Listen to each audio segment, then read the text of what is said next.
வணக்கம். ஆக்சுவலா இது வந்து ஒரு டிஃபரெண்டான டிசைன். என்னன்னா, அந்த பெட் லவர்ஸ்க்குலாம் வந்து ரொம்ப பிடிச்ச விஷயம். ஏன்னா pet lovers plus most of the peoples வந்து பேர்ட்ஸ், அனிமல்ஸ் இந்த மாரி விஷயங்கள் ரொம்ப பிடிக்கும். அவங்களுக்காக இந்த டிசைன வந்து எங்க டீம் வந்து டெவலப் பண்ணியிருக்காங்க. இதுல வந்து சிம்பிளா ஒரு சில டிசைன் மட்டும் தான் இருக்கு. ஃபார் எக்ஸாம்பிள் இப்போ butterfly, fish and then cat and then parrot. இந்த மாதிரியான டிசைன் மட்டும் டெவலப் பண்ணியிருக்கோம். கஸ்டமைசபிளா வேற ஏதாவது டிசைன் பண்ணா நாங்க டெவலப் பண்ணி தருவோம். அகைன் இதுல என்ன விஷயம் அப்படின்னா, without any plastic material we are developing this beautiful art specifically for the pet lovers. Not only for the pet lovers, anybody can use this beautiful art.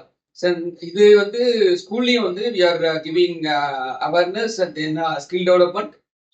Main focusing வந்து இந்த project மூலியமா to avoid the plastic made gift and then இது வந்து handmade gift. அதனால வந்து every time இது வந்து ஒரு மோஸ்ட் பியூட்டிஃபுல்லான ஒரு டச்சபிள் ப்ரெசன்ஸா இருக்கும் for the everyone peoples.